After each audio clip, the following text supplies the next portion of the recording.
Hello, good morning students. तो आज की इस वीडियो में हम करने जा रहे हैं कक्षा छठी की पुस्तक बसंत में पाठ नंबर 6 जिसका नाम है पार नजर की।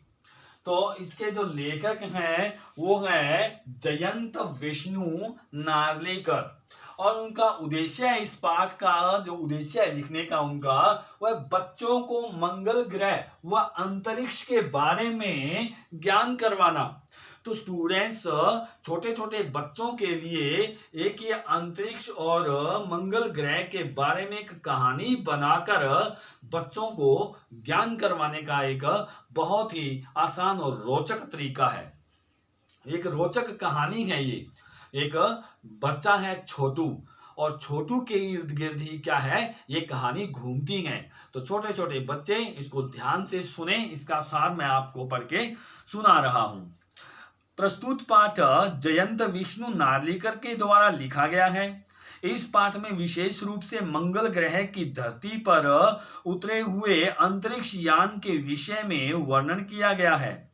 इसमें बताया गया है कि छोटू के पापा एक सुरंगनुमा रास्ते से अपने काम पर जाया करते थे।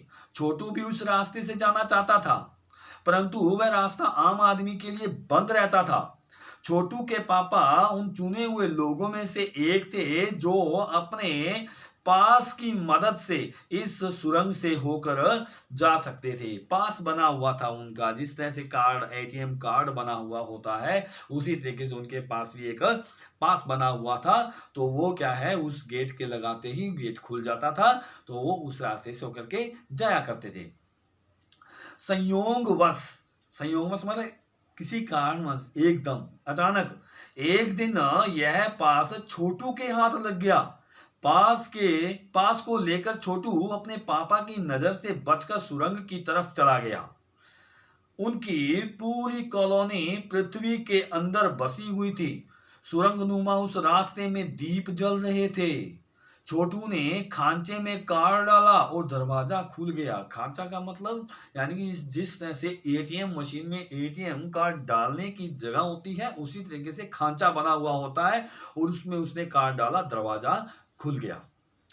छोटू अंदर गया, वहां पास उठाते ही रास्ता बंद हो गया। दरवाजे के बंद होने से छोटू को सफर करने का मौका मिल गया। अब देखो, अंदर चला गया, उसके बाद आगे क्या होता है, परंतु छोटू उसमें सफल न हो सका। निरीक्षण यंत्र ने तुरंत छोटू की तस्वीर खींच ली और खतरे की सूचना दे दी। यानी कि वहां पर भी सीसीटीवी कैमरे की तरह कोई यंत्र लगा हुआ होता है। जैसे ही उसने एंटर किया तो उसकी तस्वीर खिंच गई और उसने क्या है, खतरे की सूचना आगे कर्मचारियों को दे दी। छोटू इन सब गतिविधियों से अनजान होकर आगे बढ़ता जा रहा था। उसी दौरान सिपाही आ गए और उसे पकड़कर वापस छोड़ गए। छोटा बच्चा था, इसलिए उसको उठा करके बाहर छोड़ दिया गया। छोटू की इस गलती पर उसके पापा ने उसे समझाते हुए कहा, छोटू, मैं जहां काम करता हूं वह क्षेत्र जमीन से ऊपर है। वहां एक विशेष सूट पहनकर जाना होता है। प्रशिक्षण के बाद विशेष किस्म के जूतों को पहनकर ही वहां की जमीन पर चल फिर सकते हैं। उन्होंने आगे बताया कि एक समय मंगल ग्रह के सभी लोग धरती के ऊपर ही रहते थे। वातावरण में परिवर्तन आने के कारण वहां जीव मरने लगे। सूरज में परिवर्तन के कारण प्राकृतिक संतुलन बिगड़ गया और हमारे पूर्वज ही उसमें बचे रहे। इसके बाद अपने तकनीकी ज्ञान के आधार पर हमने जमीन के नीचे घर बनाया। अगले दिन जब छोटू के पापा काम पर गए तो उन्होंने टीवी स्क्रीन पर एक बिंदु देखा। कंप्यूटर के द्वारा पता चला कि यह बिंदु मंगल ग्रह की ओर बढ़ा चला आ रहा है।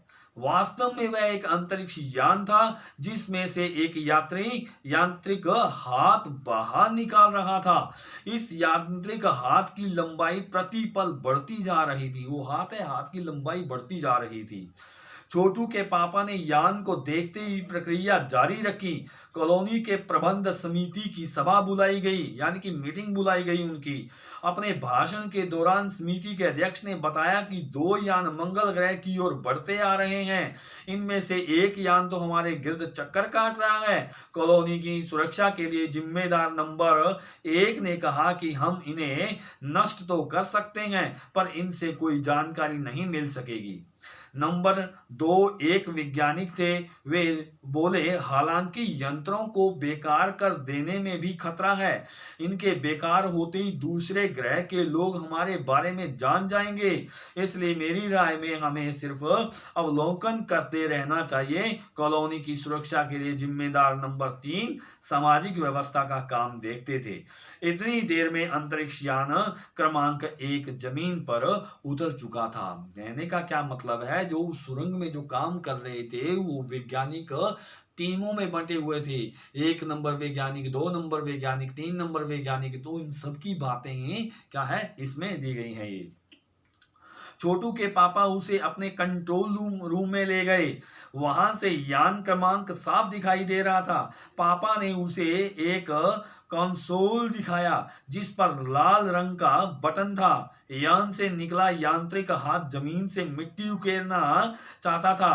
तभी छोटू ने बटन दबा दिया। यांत्रिक हाथ की हरकत रुक गई। नासा के तकनीशियनों ने इस हाथ को ठीक कर दिया।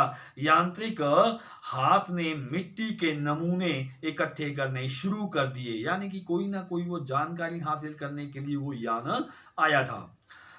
पृथ्वी के वैज्ञानिक मंगल की इस मिट्टी के अध्ययन के लिए बड़े उत्सुक थे।